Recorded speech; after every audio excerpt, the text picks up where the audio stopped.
So the other much anticipated heavyweight fight taking place this weekend is Daniel Dubois versus Filip Hrgovic. I feel that this fight, when compared to Zhang versus Wilder, has more potential to be entertaining. I spoke about these fights when they were first announced, and I gave my viewpoint that I think with Zhang versus Wilder, which I did a video on a couple of days ago, in case you haven't seen, check it out. I feel that fight is going to be a relatively quiet affair that has a dramatic, sudden, explosive finish. Whereas this fight between Dubois and Hrgovic, I think has more of the ingredients to be a longer lasting, back and forth type fight. That's probably more entertaining overall to watch. Additionally, this fight between Dubois and Hrgovic, it intrigues me because of the psychological dynamic. For those of you who don't know, these two have some history. By most, if not all accounts, Hrgovic actually stopped Dubois in sparring back in the day. And so it raises some questions about how both guys are going to be come fight night. Will Dubois freeze? Or will he have the fire in his belly to get his own back on this guy, Hrgovic, who has been talking a lot of smack? And on Hrgovic, he's a very naturally confident guy, and many of his recent performances, you could maybe interpret his less than stellar performance on overconfidence. So could he potentially be overconfident coming into this matchup against a younger guy who he probably thinks he has the beating of? In all honesty, I've never been overly impressed with either of these guys. Now, of course, that's just my assessment, but I want to address some idiots that I usually get in the comments.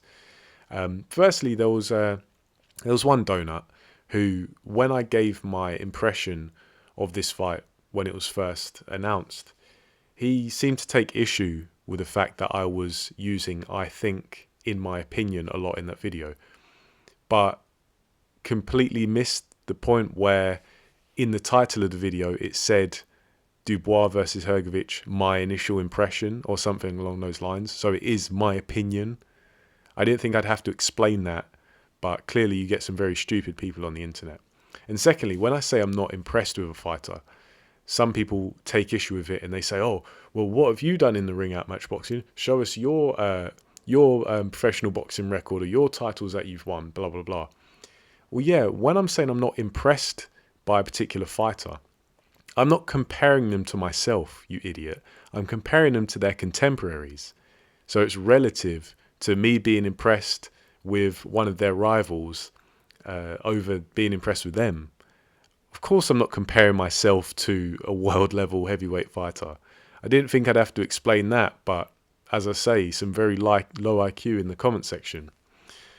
But nevertheless, I've got to be real. Neither of these guys I can say I'm ever clamoring to watch.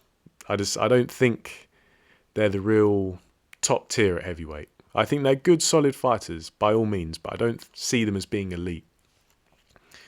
But talking about Daniel Dubois, he's I got to be honest. In his last fight against Miller, I was fairly impressed, more so with the mental fortitude he showed. Technically and tactically, it was a pretty decent performance, but it was more so the circumstance because he was then against this big, loudmouth bully. And Dubois is the polar opposite of that. He's a very quiet guy, very shy, and the kind of character that Miller has is exactly the kind of character that you'd expect to unsettle Dubois, but that's not what happened. Dubois stood up to the bully and stuck it on him. However, let's be real, even though we may be happy for Daniel Dubois, Miller is an unknown quantity. He was an unknown quantity even when he was banging a shitload of gear before, so how good is he really? I feel like Tyson Fury, the great Gypsy King, he'd probably describe both of these guys as big stiff idiots, because I think that's a rather fitting description of them both.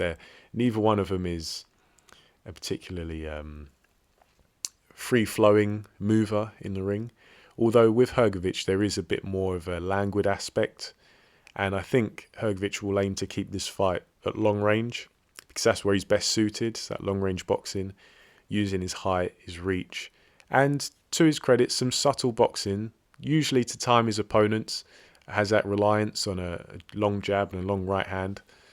And I think this will be Hrgovic's key to victory, because Dubois, defensively, his defense is porous at the best of times. In particular, his defense against the jab.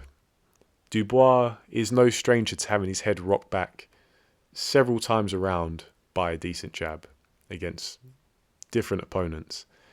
And I think this would be problematic for Daniel Dubois, because I imagine his best bet is to get into mid-range where he can let his hands go. We know Dubois is not much of a defensive fighter, but offensively, he can put in some good work. He's very heavy-handed with both hands.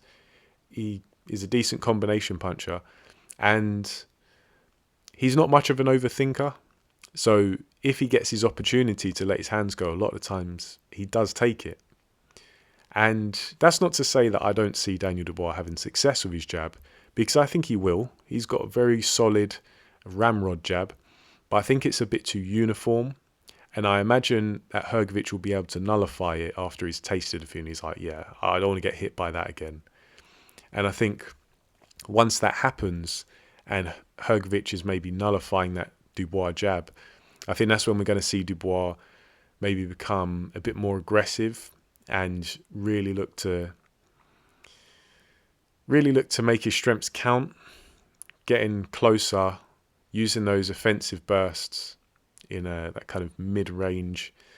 And I think that will bag him some rounds. I've got to be honest. I think he will have success against Hrgovic, because Hrgovic, particularly up close, he's not that great offensively or defensively, so I think you can get to him.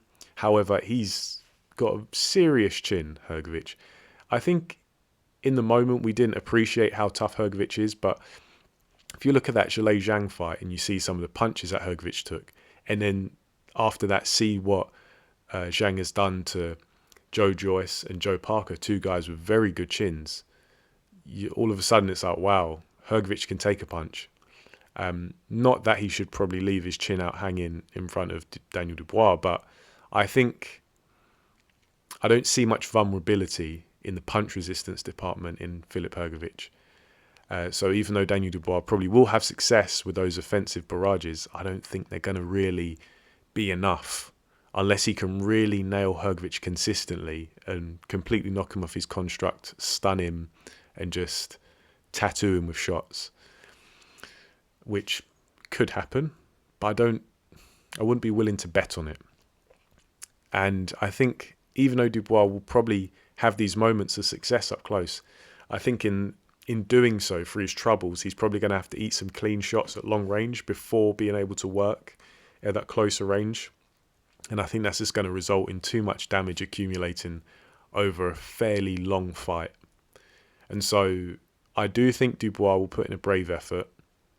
And I've got to be honest, I think it'd be a great result for him if he'd beat Hrgovic. I'd be very happy for him if he pulled it off. But I can't see it happening in this one. I think the smart money is on Hrgovic for the fact that I think he's a bit tougher, or quite a bit tougher mentally and physically. I think he probably has a bit more confidence. I think physically he's probably able to withstand more damage. And I think his offense is just going to be a bit too consistent. Maybe he's just got a few more wrinkles to his game. His timing's a bit better. He probably has a bit more variation. So in case Daniel Dubois adapts, he can switch it up and carry on timing Dubois with that long-range offense. And so I think Dubois is going to be taking a fair bit of punishment going into the late rounds. And I think Hrgovic probably secures a stoppage victory, probably around 9 or 10. That is my prediction. I want to say I'm fairly comfortable with that prediction. I don't think I'll be making any revisions. So there you have it. Let me know your thoughts on this fight in the comment section below. Do you agree with the points I've raised? Do you disagree? And what is your prediction? Leave it down there and I'll get back to you. But for now, thanks for listening and I'll catch you on the next video.